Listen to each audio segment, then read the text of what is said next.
On the evening of September 14, 1847, something that should have been impossible was done by a woman in a modest boarding house on Boston's Beacon Hill, a woman who had spent 23 years as a slave. A white man, an attorney from Virginia with the power to send her back into bondage, asked her a direct question and demanded to see her freedom papers. She looked him in the eyes and said a single word, "No." It was the first time in her life she had ever refused a direct command from a white man. A chain of events that would expose a forgery network reaching into Boston's highest social circles, lead to the arrest of one of the city's wealthiest merchants, and force her to confront a terrifying question would be set in motion by that one word. Was the price she'd have to pay to keep her freedom in the North? Her name was Margaret Thornhill, and everything she thought she knew about courage, loyalty, and survival would be tested by what happened in the days after her refusal. Before we discover what really happened when Margaret said that dangerous, revolutionary word, I want to ask you something. This channel exists to bring you the hidden stories of American history, the moments of resistance and courage that the textbooks never included. You are part of a community that refuses to let these stories disappear. If you're listening right now, subscribe to the channel, hit that notification bell, and leave a comment telling me what state or city you're listening from. Now, let's go back to September 1847 and discover what gave Margaret Thornhill the strength to say no. The story begins not in Boston, but 300 miles south in a place Margaret spent years trying to forget. Margaret Thornhill wasn't born with that name. She was born Sarah, no last name, on the Hartwick plantation in Norway County, Virginia, in 1823.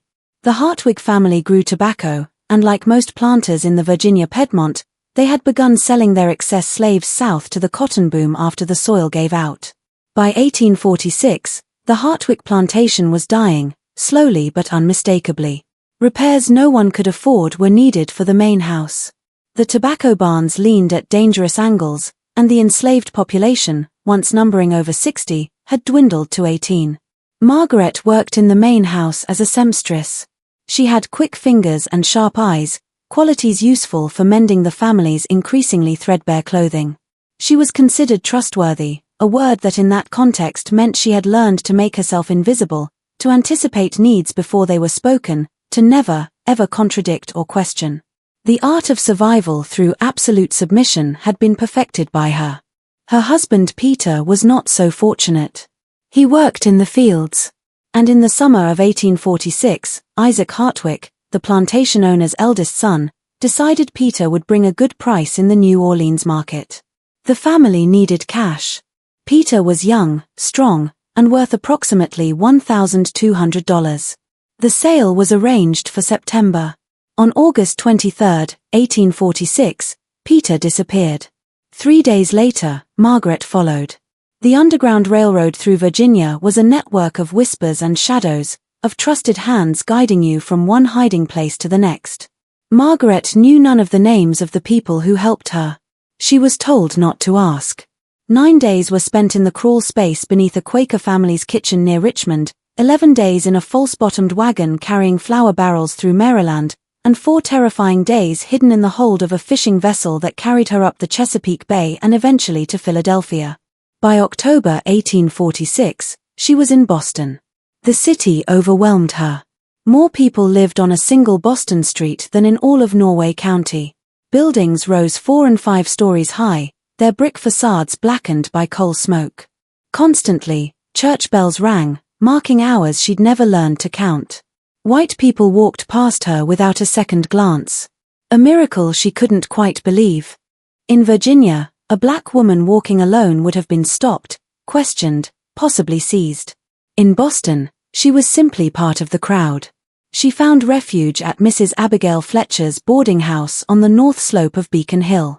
Mrs. Fletcher was a widow in her 60s, a committed abolitionist who had turned her home into a sanctuary for escaped slaves. The house, a narrow 3-story brick building with a crooked chimney and windows that rattled in the wind, sheltered 7 permanent residents and a rotating cast of recent arrivals. A small room in the attic, a mattress stuffed with straw, and a trunk for her possessions were given to Margaret. She owned nothing but the clothes she'd arrived in. Mrs. Fletcher found Margaret work as a seamstress. The boarding house operated a small tailoring business on the ground floor, taking in mending and alterations from the wealthier families on the hill. Margaret's fingers hadn't forgotten their skill. A waistcoat could be taken in, a dress hemmed, or torn upholstery repaired with stitches so small they were nearly invisible by her. She worked 12 hours a day, sometimes 14. She was paid 8 cents an hour, a pittance, but more money than she'd ever held in her life. The other residents of the boarding house became her family. There was Solomon, a man in his 50s who'd escaped from Maryland and now worked at the docks. There was Ruth, barely 16, who'd fled South Carolina with scars on her back that she never spoke about. There was Daniel and his wife, Esther, who'd brought their 2 young children north and lived in constant terror that slave catchers would find them. And there was Reverend Joshua Hayes, a free black man born in Massachusetts, who ran the African Methodist Episcopal Church on Cambridge Street and served as an unofficial guardian for the community. Margaret learned quickly that freedom was more complicated than she'd imagined. Yes, Massachusetts had abolished slavery decades ago. Yes, she could walk the streets without papers. But the Fugitive Slave Act of 1793 remained federal law, and slave catchers still operated in Boston, seizing men and women who couldn't prove their free status and dragging them back south. The law was vague, the proof of freedom difficult to establish, and a free black person's word meant nothing in court compared to a white slave catcher's claim. So, a system had been developed by Mrs. Fletcher and Reverend Hayes. They created free papers, documents declaring that a person had been manumitted by their owner or had been born free. The documents were forgeries, of course, carefully crafted to look authentic, complete with fake signatures, county seals, and dates that predated the person's arrival in Boston. The forgeries were expensive. They required a skilled hand, access to quality paper, and official-looking stamps, and the complicity of clerks who could backdate registry entries if questions arose. But they were worth it. With free papers, Fletcher and Reverend Hayes believed in direct action, hiding fugitives, creating false papers, openly defying the slave catchers. Others preferred legal challenges and moral persuasion, working through the courts and the press. The tension between these groups was constant, and beneath it all ran a deeper current of fear, because Boston was not as safe as it pretended to be. The city's wealthy merchants depended on Southern cotton for their textile mills. The city's politicians knew that antagonizing the South too openly could have economic consequences. So, the abolitionists operated in a gray zone, tolerated, but not protected, noticed, but not officially acknowledged. Margaret understood in a way she couldn't articulate that her freedom was provisional. It existed only as long as no one with power decided to challenge it. In the spring of 1847, Mrs. Fletcher began to grow nervous. She'd heard rumors, whispers from other safe houses, warnings from sympathetic clerks in the courthouse that someone was investigating the forgery network. A lawyer from Virginia had been making inquiries, visiting registries, comparing signatures. He was subtle but persistent. His name was Edward Crane. Mrs. Fletcher called a meeting in late May. Solomon, Ruth, Daniel, Esther, Margaret, and Reverend Hayes gathered in the boarding house parlor after dark, curtains drawn. Mrs. Fletcher stood by the fireplace, her hands twisted together, her normally steady voice tight with worry. "There's a man," she said. "From Richmond. He's asking questions about free papers issued in the last 2 years. He's claiming that some of the manumission documents are forgeries, that the signatures don't match registry records. He's got connections. I don't know how high up they go, but high enough that clerks are cooperating with him." "What does he want?" Solomon asked. "I don't know," Mrs. Fletcher admitted. "If he were a simple slave catcher, he'd be seizing people on the street. But he's not doing that. He's building a case, documenting discrepancies. It's almost like," she paused, choosing her words carefully. "It's almost like he's looking for evidence of something bigger than individual fugitives." Reverend Hayes leaned forward, his dark eyes sharp. "You think he's after the network itself?" "I think," Mrs. Fletcher said slowly, "that someone wants to shut down our entire operation. And if they succeed, every person we've helped, every set of papers we've created will be invalidated, which means dozens of people could be seized and sent back south." Margaret felt her chest tighten. She reached instinctively for the pouch around her neck, feeling the shape of her papers through the cloth. If those papers were declared false, she would become Sarah again. Property, not a person. Subject to seizure, to return, to punishment for running. What do we do? Daniel's voice was barely a whisper. We're careful, Mrs. Fletcher said. We don't create any new papers until we know more. We keep our heads down, and if this Crane comes around asking questions, we tell him nothing. Do you understand? Nothing. Everyone nodded. But Margaret saw the fear in their eyes, and she knew her own face reflected it back. They had built something fragile and precious here, a semblance of freedom. And now it was under threat. Edward Crane arrived in Boston in early September 1847. The afternoon of September 12th was unseasonably warm. The air heavy with moisture that promised rain but never delivered. Margaret was working in the ground floor shop, mending a coat for one of Mrs. Fletcher's regular customers when the bell above the door chimed. She looked up and saw a man she didn't recognize stepping inside. He was tall, perhaps 40 years old, with graying hair at his temples and the kind of face that revealed nothing. No warmth, no cruelty, just a professional blankness. He wore a well-tailored black suit, slightly dusty from travel, and carried a leather document case under one arm. His eyes swept the room with the practiced efficiency of someone accustomed to gathering information quickly. Margaret's hands froze mid-stitch. Something about him sent a bolt of primal fear through her body. She recognized the look in his eyes. She'd seen it before in Virginia in the faces of overseers and traders, men who saw black people not as humans but as problems to be solved, assets to be appraised or threats to be neutralized. "Good afternoon," the man said. His voice was smooth, educated with the slight drawl of the Virginia tidewater. "I'm looking for Mrs. Abigail Fletcher. I was told she runs this establishment." Mrs. Fletcher emerged from the back room, wiping her hands on her apron. "I'm Mrs. Fletcher. How can I help you?" "My name is Edward Crane," the man said, offering a slight bow. "I'm an attorney from Richmond. I'm in Boston on business related to property disputes, and I was hoping you might assist me with some inquiries." "What sort of inquiries?" Mrs. Fletcher's voice was polite, but guarded. "I'm investigating the validity of certain manumission documents that have surfaced in Virginia over the past several years," Crane said. "Documents allegedly proving that individuals claimed as fugitive slaves were in fact legally freed by their owners before departing the South. I have reason to believe some of these documents may be fraudulent, and I'm attempting to trace their origin." Margaret's heart was hammering so hard she thought it might burst through her chest. She kept her eyes on her sewing, but her hands were trembling. She could feel Crane's gaze sweep over her, a quick appraising glance before returning to Mrs. Fletcher. "I'm afraid I can't help you," Mrs. Fletcher said evenly. "I run a boarding house and a seamstress shop. I don't involve myself in legal matters." "Of course," Crane said, his tone suggesting he didn't believe her for a second. "But perhaps you're aware that several residents of this establishment possess manumission documents. I'm simply trying to verify their authenticity.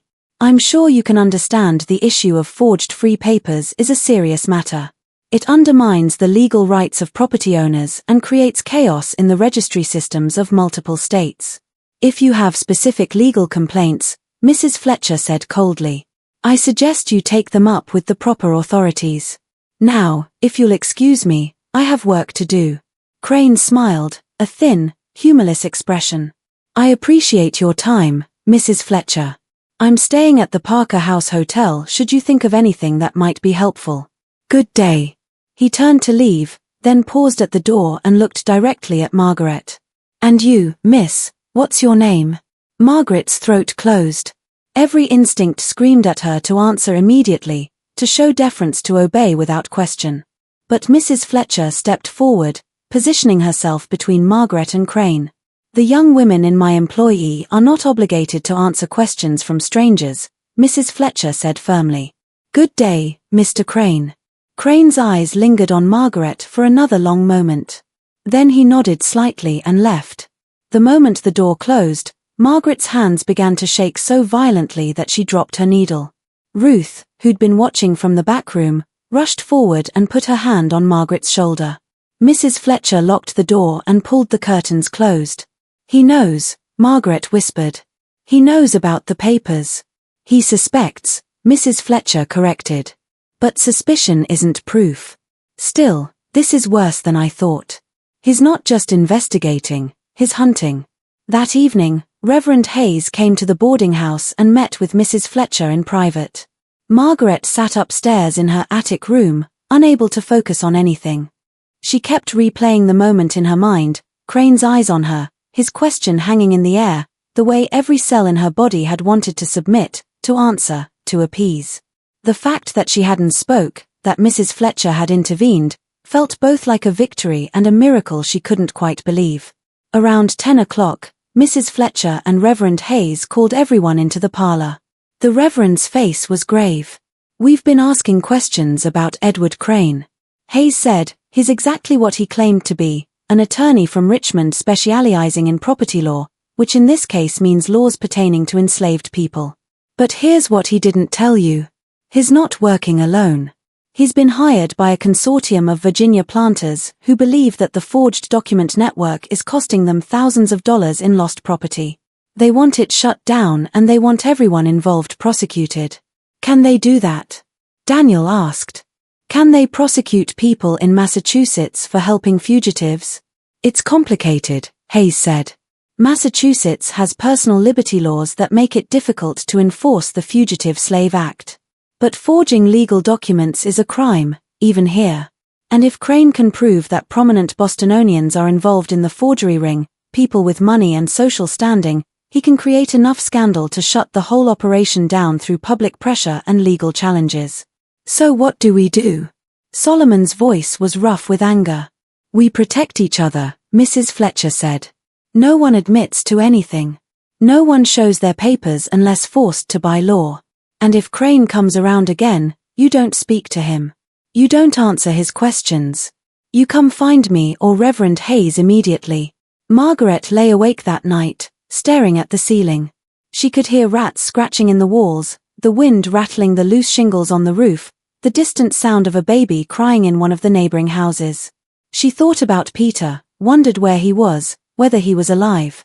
She thought about the Hartwick plantation, the way Isaac Hartwick had looked at her sometimes, like she was a piece of furniture he might rearrange or discard at will. She thought about the moment in the shop that afternoon, when every instinct had screamed at her to obey, to submit, to make herself small and invisible. And she thought about Mrs. Fletcher stepping between her and Crane, creating a barrier with her own body, her own voice. A white woman asserting that Margaret had the right not to answer. It was such a small thing, but it felt enormous, a crack in the wall of absolute submission she'd lived behind for 23 years.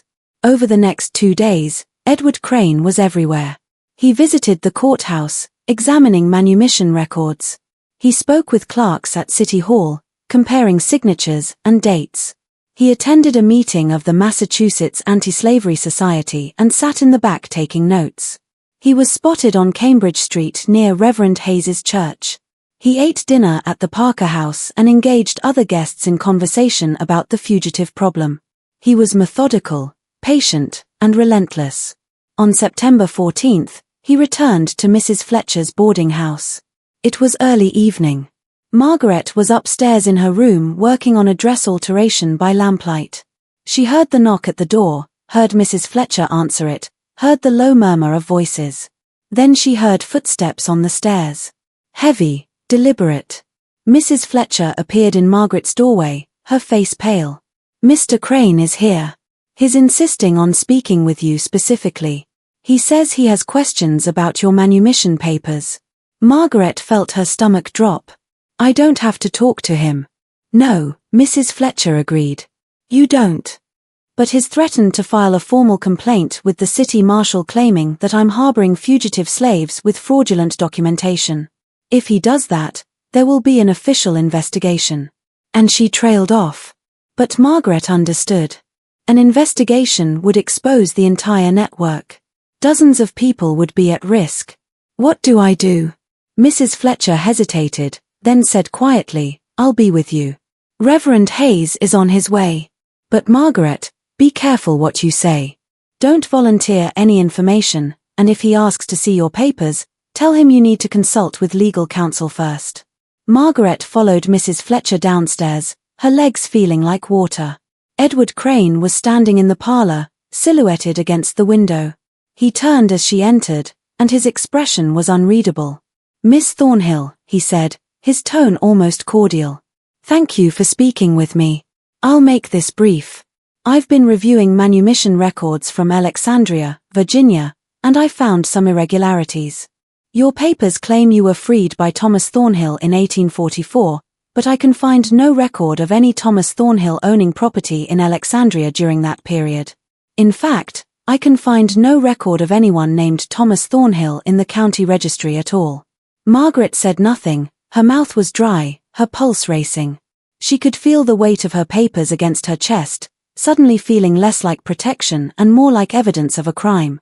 "Now," Crane continued, "it's possible there's a simple explanation.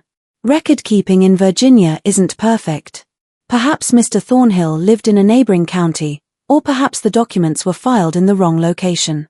But I need to verify these details, and to do that, I'll need to examine your papers directly.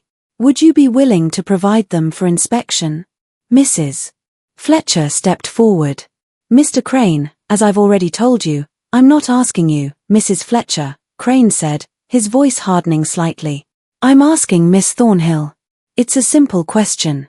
Will you provide your manumission papers for verification, or won't you?" This was it. The moment crystallized with terrible clarity. If Margaret handed over her papers, Crane would prove they were forged. She would be declared a fugitive, subject to seizure, and returned to Virginia. But if she refused, Crane would take that refusal as proof of guilt and escalate his investigation, endangering everyone in the network. Margaret looked at Crane's face, at the cold certainty in his eyes, the way he stood with his hands clasped behind his back, radiating authority and expectation. Every fiber of her being, every lesson learned over 23 years of survival, screamed at her to comply, to hand over the papers, to lower her eyes and submit. And then from somewhere deep inside, a different voice spoke. A voice that remembered Mrs. Fletcher stepping between her and danger. A voice that remembered Reverend Hayes's sermons about dignity. A voice that whispered, "You are not in Virginia anymore." Margaret raised her chin and met Edward Crane's eyes directly, something she had never in her entire life done with a white man who held power over her. "No," she said. Her voice shook, but it was clear. "I will not." The room went utterly silent. Mrs. Fletcher's eyes widened. Crane's expression shifted, surprise flickering across his face before settling into cold anger. "I beg your pardon." His voice was dangerously quiet. "I said, no." Margaret's heart was pounding so hard she thought she might faint, but she kept her eyes locked on his. "I don't have to show you anything. This is Massachusetts. I'm a free woman, and you got no authority over me here." For a long, terrible moment, Crane simply stared at her. Margaret saw the calculation in his eyes. He was weighing his options, deciding how to respond to something he clearly hadn't anticipated. A black woman, a former slave, refusing a direct order from a white man. It was unprecedented. It was revolutionary. It was dangerous. Just when we thought we understood the risks Margaret was taking, Edward Crane's next words revealed that this confrontation was about something far more dangerous than forged papers. If you're as gripped by this story as I am, hit that like button to help more people discover these hidden moments of resistance in American history. Subscribe and turn on notifications so you never miss another story like this one. Now, let's see what Crane revealed next. Because what Margaret didn't know was that her refusal had just made her the key to unraveling a conspiracy that reached far beyond Boston. Crane's expression shifted, and when he spoke again, his voice carried a new edge. Not anger, but something colder. Calculation. "Very well, Miss Thornhill," he said slowly. "You've made your position clear. But let me make mine equally clear. I am not simply investigating forged papers. I am investigating a criminal conspiracy involving the falsification of legal documents, the deliberate corruption of public registries, and the participation of individuals in positions of trust, clerks, notaries, possibly even judges. This network has been operating for years and it has defrauded legitimate property owners of tens of thousands of dollars." He began to pace, his hands still clasped behind his back. "I already have evidence. I have testimony from witnesses who can connect this boarding house to the forgery operation. I have samples of forged documents and I have handwriting experts who can prove they were created by the same individual. What I don't have yet is proof of who's funding this operation because someone is paying for quality paper, official stamps, bribed clerks. Someone with money and influence is backing this network. He stopped pacing and looked directly at Mrs. Fletcher. And I believe you know who that someone is. Mrs. Fletcher's face remained carefully neutral, but Margaret saw her hands tighten on the back of a chair. I don't know what you're talking about. I think you do, Crane said. And here's what troubles me, Mrs. Fletcher. I'm a reasonable man. I understand that there are differing views on the institution of slavery, and I'm not interested in dragging every fugitive back south. That would be impractical and frankly unprofitable. What I am interested in is the conspiracy. Because if I can prove that wealthy, prominent Bostonians are involved in criminal activity, that's a scandal. That's a story the newspapers will devour. That's leverage. Leverage for what? Reverend Hayes had arrived silently and now stood in the doorway, his tall frame blocking the entrance. Crane turned to face him unsurprised. Reverend Hayes, I was wondering when you join us. To answer your question, leverage for negotiation. The Virginia planters who hired me don't actually want a public trial. Trials are expensive, unpredictable, and they attract attention from radical abolitionists who make everyone's lives more difficult. What they want is for this forgery network to stop operating, and they're willing to make certain concessions if that happens quietly. What kind of concessions? Hayes's voice was carefully controlled. The kind where nobody gets prosecuted, Crane said. The kind where the people currently in possession of forged papers get to keep them with no questions asked. The kind where everyone walks away from this with their freedom intact, as long as the network shuts down and the names of the people funding it are provided to me confidentially. Margaret felt sick. This wasn't just about her papers or Mrs. Fletcher's boarding house. Crane was trying to dismantle the entire Underground Railroad network by forcing them to betray their own supporters. You're asking us to become informants, Hayes said flatly. I'm offering you a way out, Crane corrected. Because the alternative is that I take what evidence I have to the city marshal tomorrow morning. And we do this the hard way. Arrests, trials, publicity. And I promise you, Reverend, once the newspapers get hold of this story, the public outcry will make it impossible for anyone to protect you. Boston's merchants depend on Southern cotton. The city's politicians know they can't afford to antagonize the South too openly. If this becomes a scandal, you'll find that your support evaporates very quickly. He let that sink in, then continued. But it doesn't have to be that way. Give me the names. Tell me who's been funding the operation, and I'll go back to Richmond and tell my clients that the network has been neutralized. Everyone wins. Except the people who helped us, Mrs. Fletcher said quietly. The people who risked their own safety and reputations to do what they believed was right. You're asking us to destroy them. I'm asking you to make a choice, Crane said. Protect a handful of wealthy benefactors or protect dozens of fugitives currently living free in Boston. You can't have both. I'll give you until tomorrow evening to decide.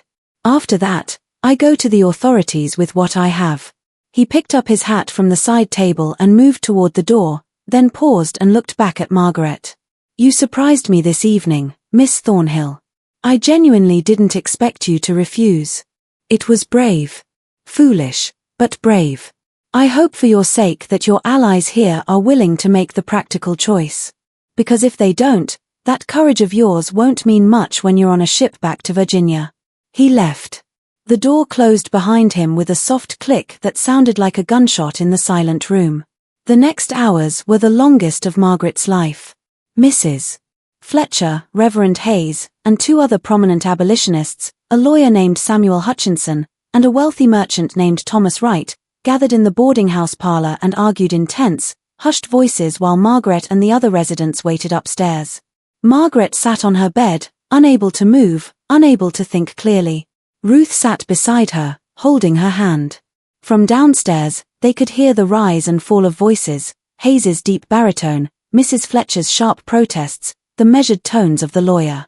They're deciding our fate, Ruth whispered, like we're property again, just in a different way. Margaret understood what she meant. For all the talk of freedom and dignity, in this moment, they were back to being problems for other people to solve, assets to be protected or sacrificed, depending on which choice seemed most expedient. Around midnight, Reverend Hayes came upstairs. His face was haggard, his eyes red-rimmed with exhaustion. He sat down heavily on the chair by Margaret's small desk. "We've made a decision," he said quietly. "We're not giving Crane the names he wants. We can't betray the people who've helped us. It would destroy the entire network, not just here, but in Philadelphia, New York, everywhere. If we give him those names, he'll use them as leverage against other operations, and the whole system collapses. So what happens to us?" Margaret asked. Her voice sounded distant to her own ears. "Samuel Hutchinson is going to file an injunction first thing tomorrow morning, arguing that Crane has no legal standing to examine your papers without a warrant and that the city has no obligation to assist Virginia in enforcing its slave laws. It's not a strong argument, but it'll buy us time. Meanwhile, Thomas Wainwright is contacting his allies in the state legislature to see if we can get political pressure applied. Maybe convince the city marshal to drag his feet on any investigation. But that doesn't solve the problem," Ruth said. "Crane's still here. He's still got evidence." "No," Hayes admitted. "It doesn't solve it. Which is why we're also making preparations to move people if necessary. We have contacts in Canada, in upstate New York. If things go badly, we can get you out." "I don't want to run again," Margaret said quietly. The words surprised her. She hadn't realized she was going to say them until they were out. "I just got here. I just started to feel like maybe I could have a life. And now you're telling me I have to run again, hide again, because some man from Virginia decided I don't have the right to be free." Hayes leaned forward, his elbows on his knees, his large hands clasped together. I know it's not fair. I know you shouldn't have to run, but Margaret, you have to understand something. What you did tonight, refusing Crane, looking him in the eye, that was important. That was powerful, but it was also dangerous because men like Crane don't forget being defied, especially not by someone they consider beneath them. He's going to come after you specifically now. You've become a symbol to him, a challenge to his authority. So, I should have just given him the papers. Let him send me back." "No," said firmly. "You did the right thing. But doing the right thing doesn't always keep you safe. That's the tragedy of the world we live in." He stood up, moved to the small window, and looked out at the dark street below. "There's something else you need to know. Thomas Wainwright told us something tonight that changes the situation. He's been asking around about Crane, making discreet inquiries among his business contacts, and he found out that Crane isn't just working for Virginia planters. He's also working for someone here in Boston." Margaret felt her stomach drop. Who, we don't know yet, but someone with influence wanted this investigation to happen. Someone who stands to benefit from shutting down the abolitionist network. Wainwright thinks it might be connected to the textile mills. There are mill owners who are worried that anti-slavery agitation will disrupt their cotton supply from the South. They want the abolitionists kept in check, and destroying the Underground Railroad network would be one way to do that. "So, we're fighting people here too," Ruth said softly, "not just Crane." "Yes," Hayes said, "which means we have to be very, very careful about who we trust." The next morning, September 15th, Samuel Hutchinson filed his injunction in the Massachusetts Superior Court. By noon, word had spread through the abolitionist community, and a small crowd had gathered outside the courthouse, supporters wanting to show solidarity, curiosity seekers hoping for drama, and a few hostile observers who made it clear they thought fugitive slaves should be returned to their rightful owners. Margaret stayed at the boarding house, afraid to go outside. Mrs. Fletcher kept the shop closed. The doors locked, the curtains drawn, they waited. At 3 o'clock, a messenger arrived with news. The judge had denied the injunction, stating that while Massachusetts had no obligation to assist in the capture of fugitive slaves, Crane's investigation into document forgery was a legitimate legal inquiry. Crane was authorized to request an examination of questionable manumission papers. And if the individuals in question refused to cooperate, He could seek a warrant for their arrest on charges of possessing forged documents. "How long do we have?" Mrs. Fletcher asked the messenger. "A young clog from Hutchinson's office." "Crane's already at the marshal's office requesting warrants," the clerk said. "Mr. Hutchinson thinks they'll be issued by tomorrow morning at the latest." After the messenger left, Mrs. Fletcher gathered everyone in the parlor. Her face was pale but composed. "We're out of time," she said. "If those warrants are issued, anyone with questionable papers will be arrested. The marshals will search this house. They'll find our supplies, the blank documents, the stamps, everything. And they'll use that as evidence to prosecute not just me, but everyone who's helped us. We need to destroy the evidence." Solomon said, "That won't be enough." Reverend Hayes said once they arrest someone and examine their papers, they'll be able to prove the forgery, the handwriting, the inconsistencies in the records. Crane already has that evidence. "So, what do we do?" Daniel's voice was tight with fear. "Just wait for them to come." There was a long silence. Then Margaret spoke, her voice quiet but clear. "I'll go talk to him." Everyone turned to look at her. "Margaret, no." Mrs. Fletcher started. "He wants the names, right?" Margaret said he wants to know who's funding the network. "Well, I'll tell him I'll give him the names if he drops the investigation and leaves everyone else alone." "You don't know the names," Hayes pointed out. "He doesn't know that," Margaret said. "And even if he suspects I'm lying, it'll buy time. Maybe enough time for Mr. Hutchinson to figure something out or for Mr. Wainwright's political contacts to come through. And when Crane realizes you don't actually have information," Mrs. Fletcher said. "What happens then?" Margaret met her eyes. "Then I guess we'll be in the same place we are now. But at least I'll have tried." Ruth grabbed Margaret's hand. "Don't do this. You said yourself you didn't want to make yourself small anymore. This is just another way of submitting. Offering yourself up to protect the rest of us." "It's not the same," Margaret said, though she wasn't entirely sure if that was true. "When I refused to show him my papers, that was about not letting him take my dignity. This is about choosing what to do with the little bit of power I have. That's not submission. That's strategy." Hayes studied her for a long moment. "You're serious about this?" "Yes." He exchanged glances with Mrs. Fletcher, who looked torn. Finally, he nodded slowly. "All right, but we do this carefully. I'll go with you.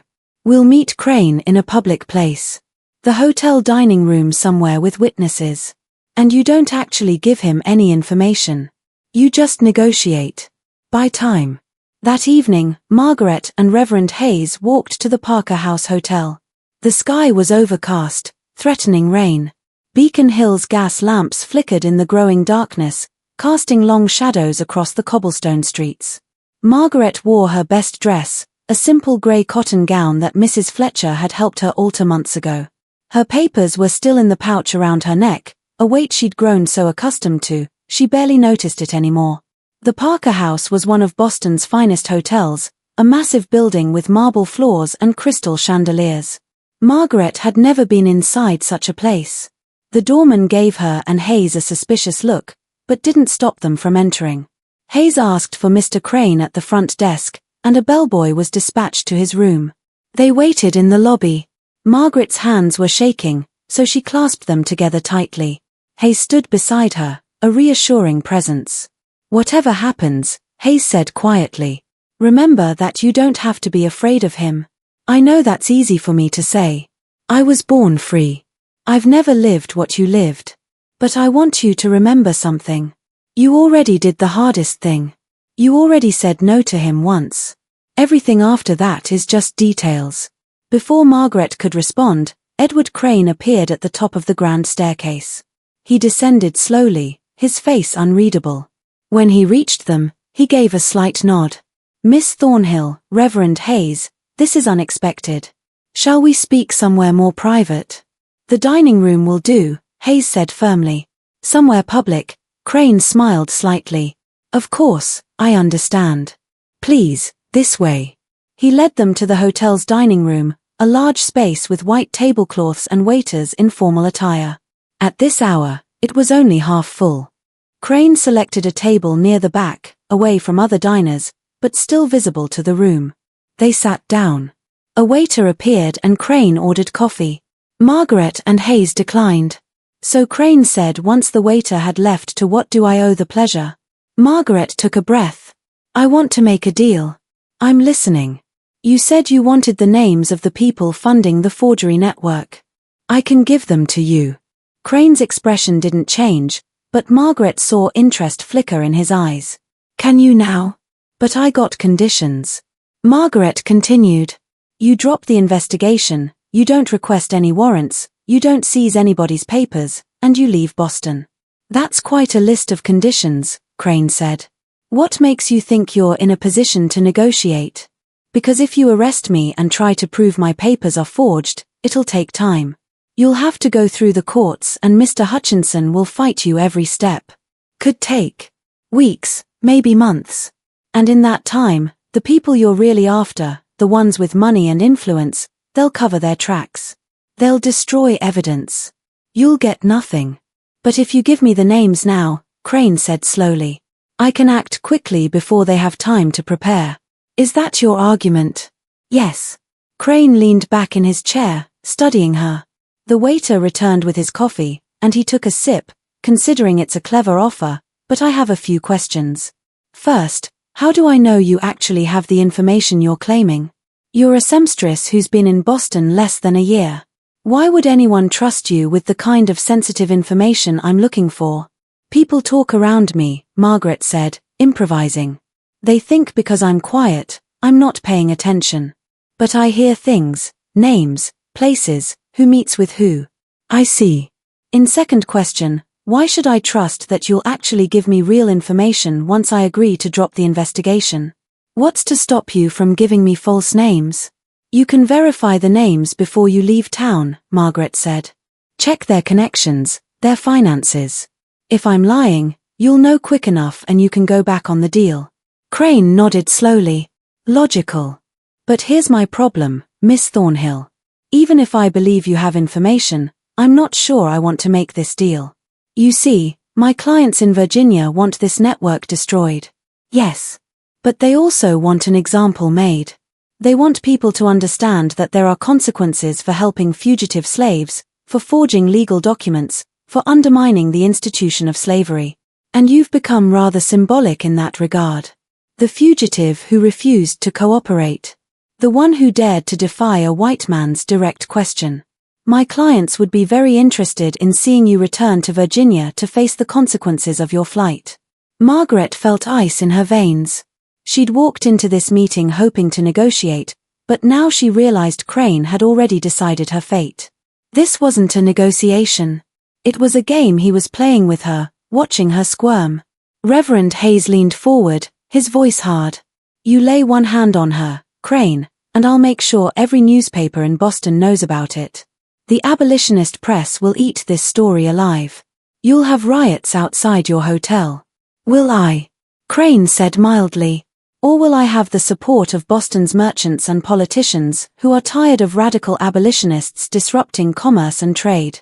Don't overestimate your support, Reverend. Massachusetts may have abolished slavery, but that doesn't mean its citizens are willing to sacrifice their livelihoods to protect fugitives." He took another sip of coffee. "But I'm not unreasonable. I'll make you a counter-offer, Miss Thornhill. You give me the names right now, tonight, and I'll agree not to seek your arrest specifically. I'll focus my investigation on the forgers and funders, not the fugitives. You get to stay free. Your friends in the boarding house get to stay free. Everyone wins, except the people who've been profiting from this criminal conspiracy." Margaret's mind raced. She didn't have any names to give him. But if she admitted that now, he'd know she'd been bluffing and he'd move forward with the warrants immediately. She needed more time, but she couldn't think of a way to stall that wouldn't sound like exactly what it was. Desperation. Into the silence, a new voice spoke.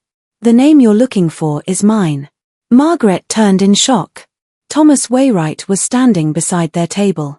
The wealthy merchant was in his 50s with grey hair and the confident bearing of someone accustomed to power. He wore an expensive suit and carried himself with quiet authority. Crane looked up surprised. Mr. Wainwright, I've heard of you, of course. To what do I owe?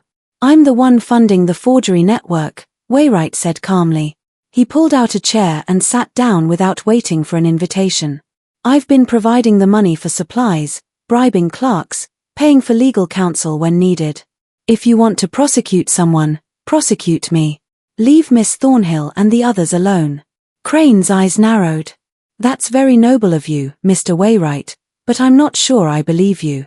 Why would a respected merchant involve himself in such activities? Because I have a conscience, Wainwright said, and because I can afford to.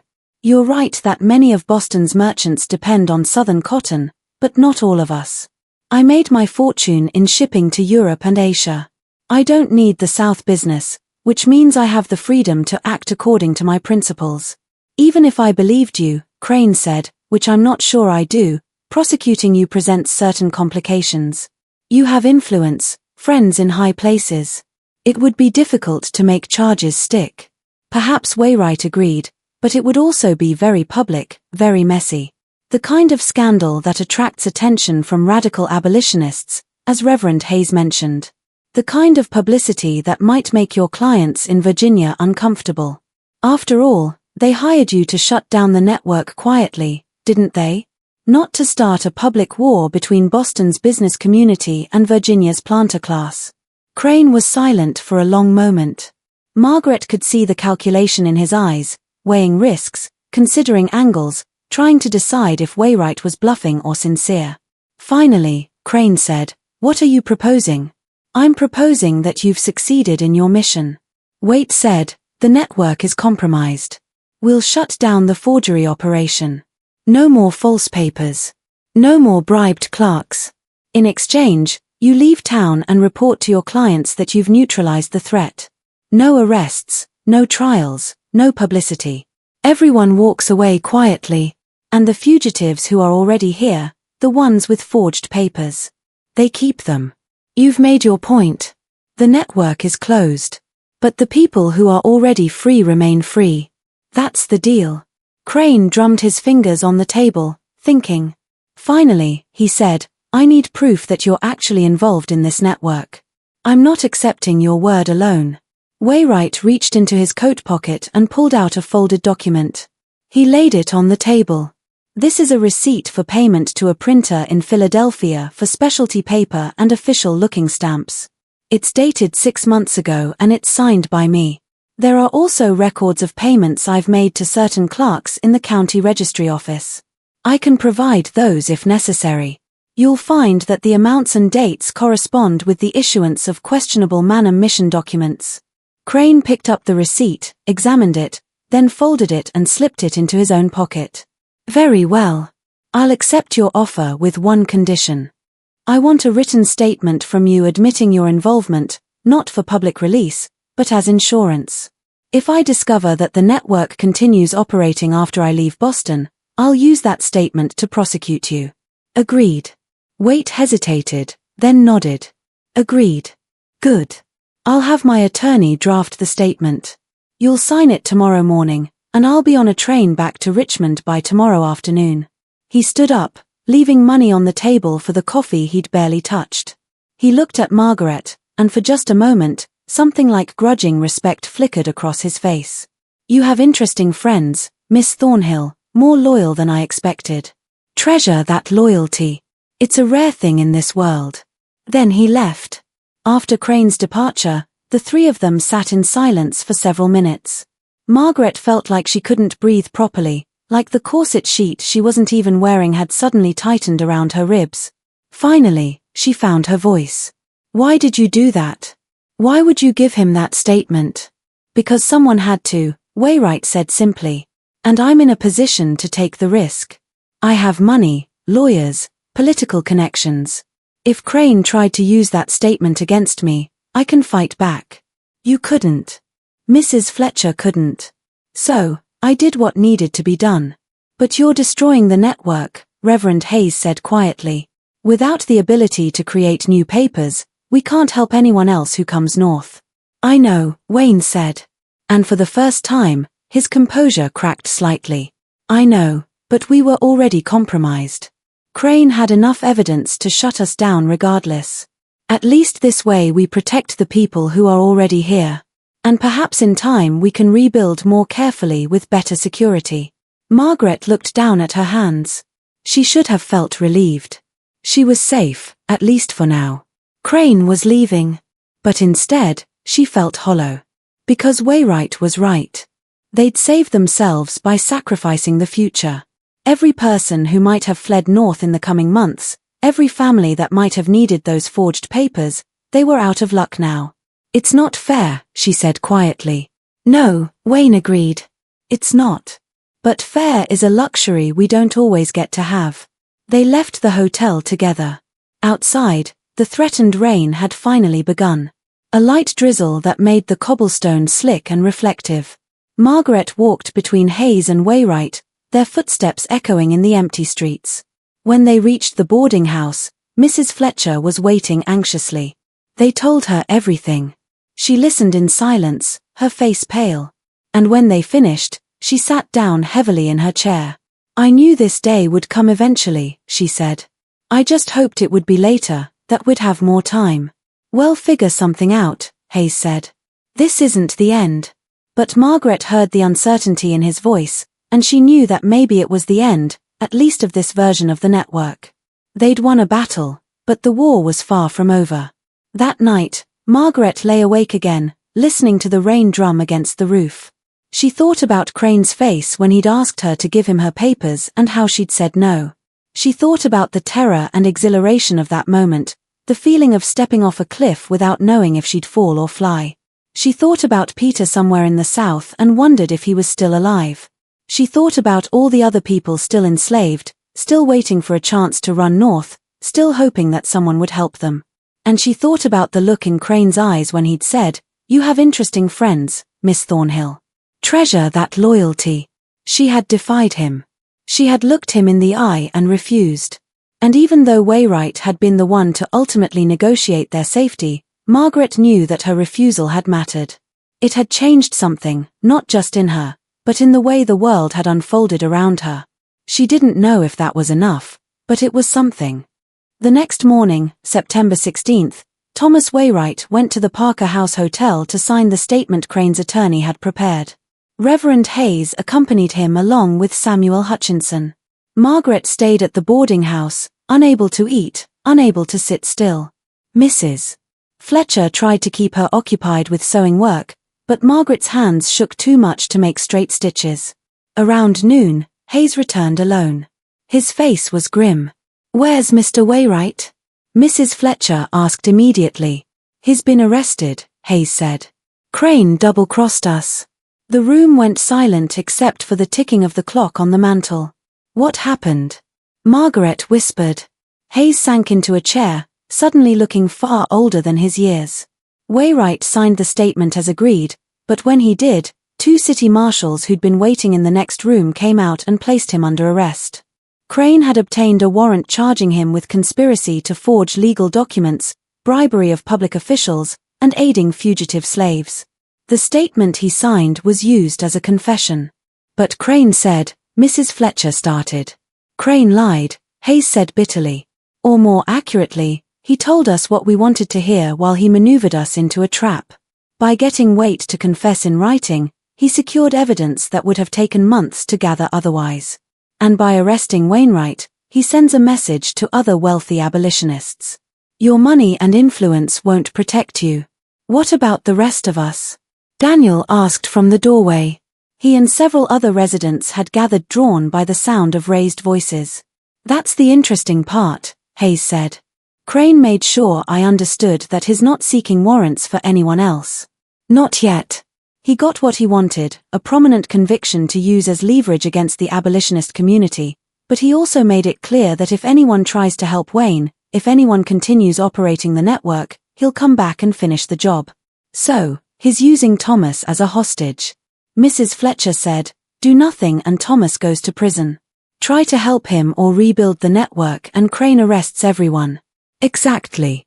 Margaret felt sick. This was her fault. If she hadn't gone to Crane, if she hadn't offered to make a deal, Wainwright wouldn't have felt compelled to intervene. She'd tried to protect everyone, and instead she'd given Crane exactly the opening he needed. "This is because of me," she said quietly. Hayes looked at her sharply. "No, this is because of Crane. Don't take responsibility for his actions." "But you did what you thought was right," Hayes interrupted. "And Thomas Wainwright chose to step forward knowing the risks.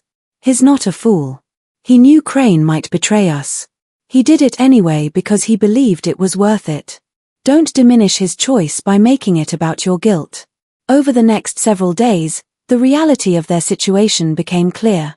Thomas Wainwright was held in the city jail, denied bail on the grounds that he was a flight risk. His arrest was reported in the newspapers, some sympathetic, many not. The Boston Courier ran an editorial praising the authorities for finally taking action against those who would undermine law and order in the name of misguided sympathy. The Liberator, William Lloyd Garrison's abolitionist newspaper, ran a scathing piece calling Wainwright's arrest a craven attempt to intimidate those who stand for justice. Samuel Hutchinson filed motions challenging the arrest, arguing that Wainwright had been entrapped. But the legal process moved slowly, and in the meantime, Wainwright remained in jail. Edward Crane left Boston on September 18 exactly as he'd promised. But before he left, he made sure to visit the boarding house one more time. Margaret answered the door. She'd known somehow that he would come. Miss Thornhill Crane said he didn't ask to come in, just stood on the doorstep in the morning light. "I wanted to say goodbye." "You got what you wanted," Margaret said. Her voice was flat, emotionless. "Mr. Wainwright's in jail. The network shut down." "Why are you here?" "To tell you something," Crane said. "You were right to refuse me that first night." "Not strategically." "Strategically, it was a disaster, obviously. But morally, you were right. I've spent 15 years working in property law, returning fugitive slaves to their owners. And I've never once had someone look me in the eye and simply say, no. Everyone submits eventually.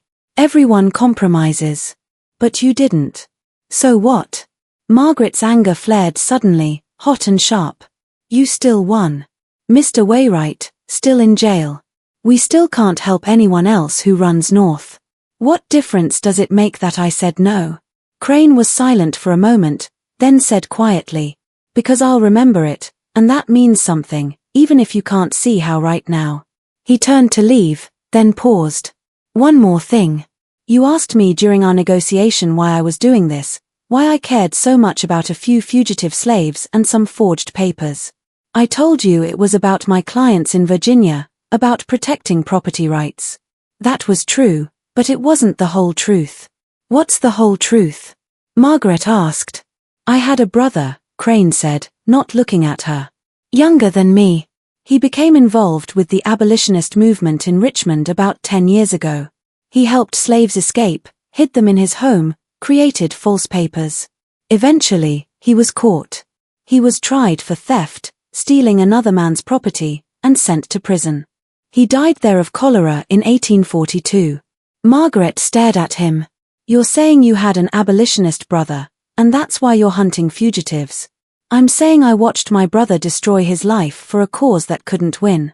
Crane said, "I watched him throw away everything, his career, his reputation, his freedom for people who couldn't even thank him because they had to keep running north to stay free. And I decided that I wouldn't make the same mistake.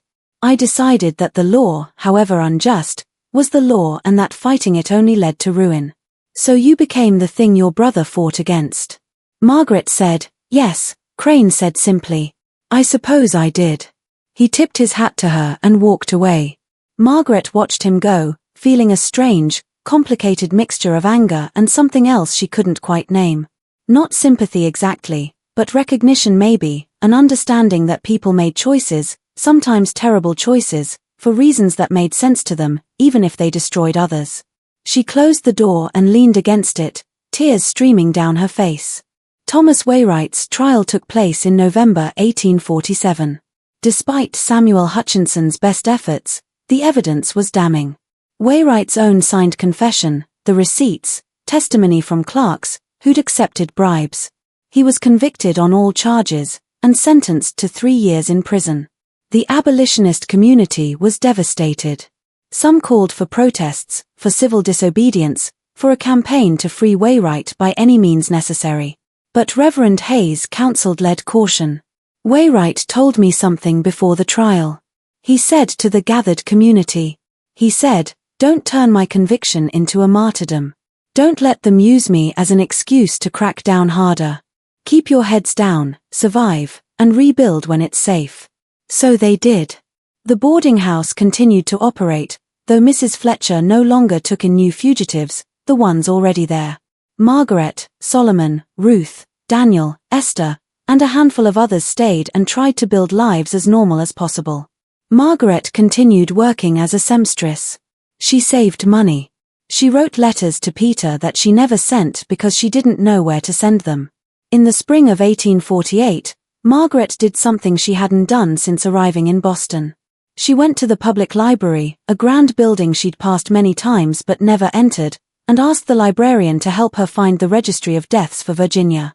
She wanted to know if Peter's name appeared anywhere.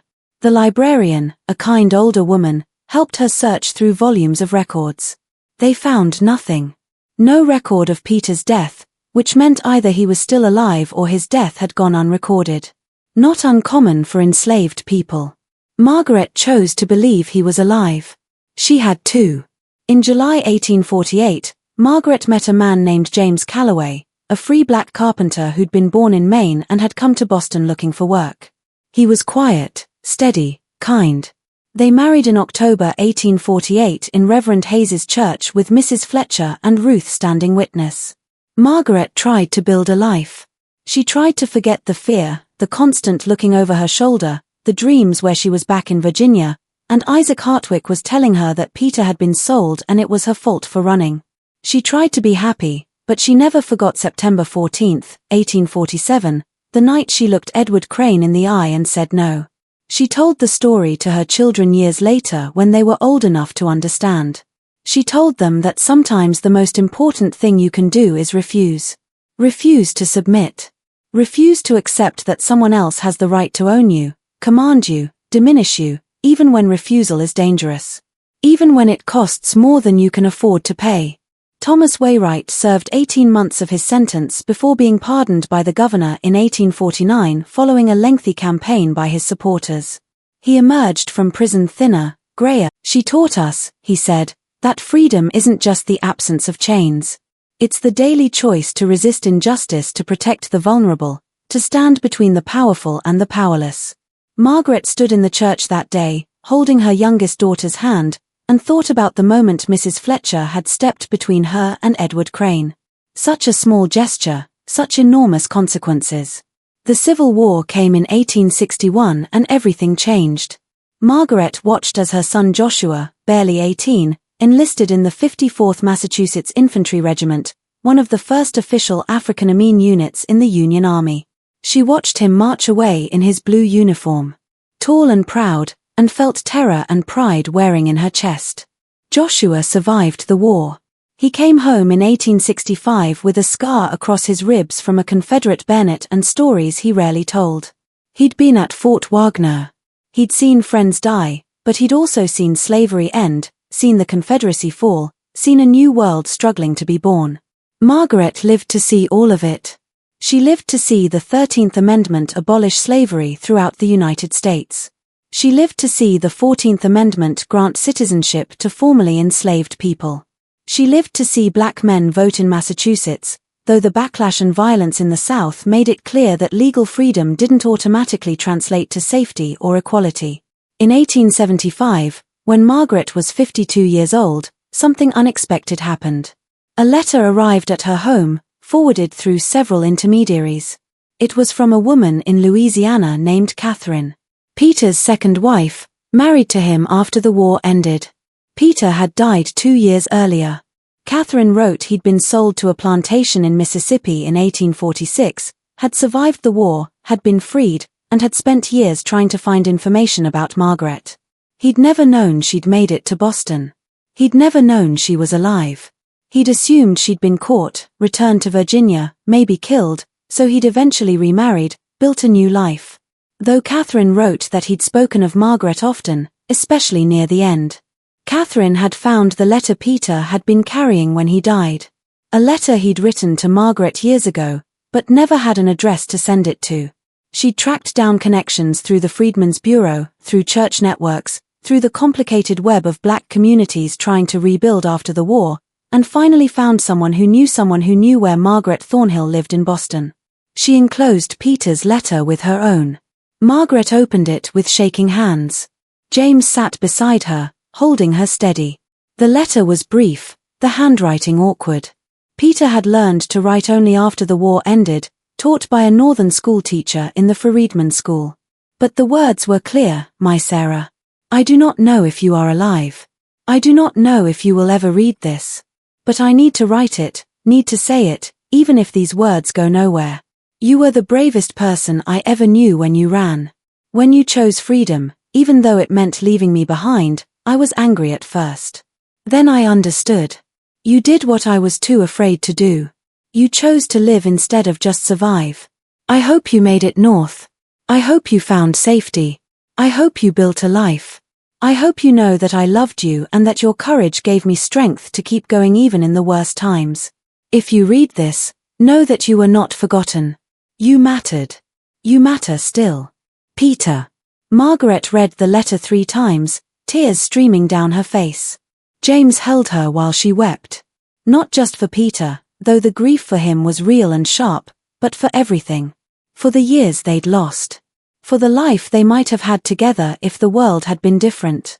For all the people still struggling, still fighting, still trying to build lives in the ruins of an unjust system.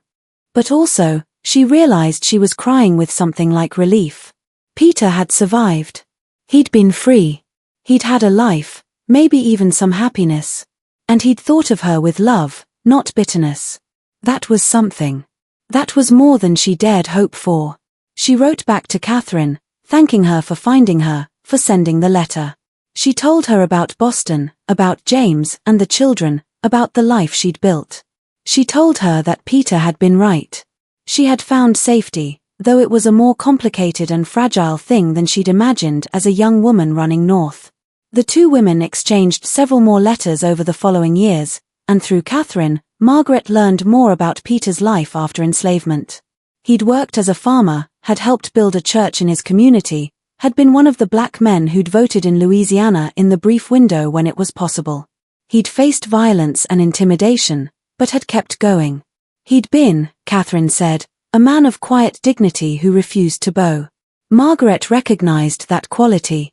It was what she tried to cultivate in herself, that refusal to be diminished. In 1889, Margaret fell ill. The doctors called it pneumonia, though she suspected it was simply that her body, after 66 years of fighting, was tired. She knew she was dying, and she found she wasn't afraid. She'd lived longer than most people who'd been born enslaved. She'd seen her children grow up free. She'd witnessed the end of slavery itself, however imperfectly, that freedom had been realized. Her children and grandchildren gathered around her bed. Her daughter Abigail, now a school teacher, her son Joshua, working as a carpenter like his father. Her youngest Ruth, married with children of her own. Her oldest granddaughter, a bright young woman of 16 named Sarah, named after Margaret's birth name, asked her, "Grandmother, what are you most proud of in your life?" Margaret thought for a long moment. She could say her children, and that would be true. She could say surviving, building a life, seeing slavery end, and those would all be true, too. But what came to her mind was a September evening in 1847, standing in Mrs. Fletcher's parlor, looking Edward Crane in the eye. "The night I said, no," she said quietly. Sarah looked confused. "What do you mean?" So Margaret told her. Told her about the boarding house, about Edward Crane, about the moment when every instinct screamed at her to submit, and she'd chosen refusal instead. Told her about the fear and the exhilaration, the consequences, and the cost. "That's when I became free," Margaret said. "Not when I crossed into Massachusetts. Not when I got my papers. When I looked that man in the eye and told him no. That's when I knew I was a person, not property. Everything else came from that." She died 3 days later on a cool October morning with her family around her and sunlight streaming through the window. They buried her in a small cemetery in Cambridge, not far from Reverend Hayes's old church. The headstone read Margaret Thornhill Calloway, 1823–1889. She said no. Years later, when historians tried to piece together the story of the Boston forgery network and Edward Crane's investigation, they found fragments, a few letters, some court documents, scattered newspaper articles. But much of the story had been lost, deliberately erased, destroyed in fires, or simply forgotten as people who'd lived through it died and took their memories with them. The boarding house on Beacon Hill still stands, though it's been renovated many times and no longer looks much like it did in 1847. In 1947, on the 100th anniversary of Margaret's confrontation with Crane, a small group of local historians managed to get a plaque installed on the building's front. It reads, "This building served as a safe house on the Underground Railroad from 1842 to 1847. Here, men and women who had escaped slavery found refuge, support, and the courage to build new lives. May we never forget their bravery." The plaque doesn't mention Margaret by name.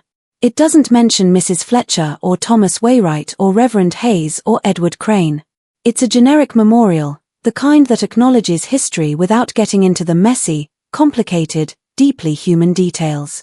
Margaret's granddaughter Sarah, the one who'd asked about her proudest moment, became a teacher and later a writer. She spent years collecting oral histories from formerly enslaved people and their descendants, trying to preserve stories that official records had ignored or distorted. She wrote down her grandmother's story in detail. The fear, the defiance, the cost of resistance, the complicated morality of people trying to do good in an unjust system. Her manuscript was never published during her lifetime. Publishers told her it was too specific, too focused on one woman's experience, not dramatic enough. They wanted either sanitized inspiration or sensational horror, not the complicated truth of how people actually survived and resisted. The manuscript ended up in a university archive in the 1930s, catalogued but largely unread. Historians mining the archive for dissertations occasionally stumbled across it, noted a few details, moved on to sources they considered more reliable or significant. But Sarah had written it. The story existed, and even if it wasn't famous, even if it didn't change the world, it was there. A testament to the fact that Margaret Thornhill had lived, had resisted, had mattered. And maybe that's enough. Maybe that's all any of us get. To live as fully as we can. To resist injustice where we find it. To make small choices that might seem insignificant, but that ripple outward in ways we never fully see. Margaret didn't end slavery. She didn't revolutionize the Underground Railroad. She didn't become famous. She just looked a man in the eye and said no when every part of her had been trained to say yes. And in doing so, she reclaimed something that slavery had tried to take from her. The fundamental right to refuse to assert her own humanity, to be seen not as property, but as a person with the power to make choices about her own life. That single moment didn't fix everything. Edward Crane still arrested Thomas Wainwright. The network still collapsed. Slavery continued for another 18 years. The struggle for true equality continues to this day. But the moment mattered. It mattered to Margaret.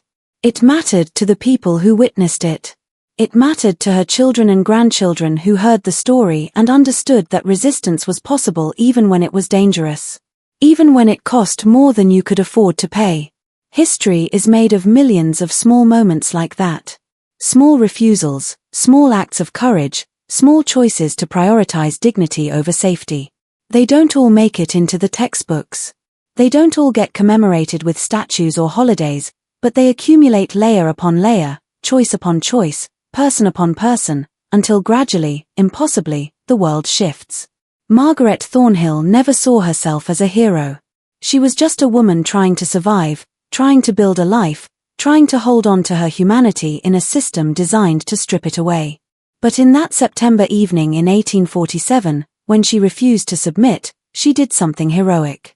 Not in the grand dramatic sense, but in the quiet essential sense of asserting that she mattered, that her voice had power, that she was more than what others tried to make her. And that ultimately is the story, not of villains and heroes, not of simple victories or tragic defeats, but of human beings making choices in impossible circumstances, trying to hold on to dignity and hope even when the world gives them every reason to surrender both. What do you think of this story? Do you believe everything was revealed? Or do you sense there are layers we'll never fully uncover? Margaret's act of defiance was small in the grand scope of history, but it rippled outward in ways she never fully saw. It reminds us that resistance takes many forms, and sometimes the most profound act is simply refusing to bow. If this story moved you, subscribe to this channel and hit the notification bell so you never miss another hidden tale from American history. Share this with someone who needs to hear about courage in impossible circumstances and leave your thoughts in the comments below. What would you have done in Margaret's position? Would you have had the strength to say no when everything in your life had taught you to say yes? Thank you for listening. Until next time, remember, every act of resistance, no matter how small, matters. Every voice raised against injustice adds to the chorus. Every person who refuses to be diminished changes the world. Even if just a little, Margaret Thornhill understood that. And maybe in remembering her story, we can understand it, too.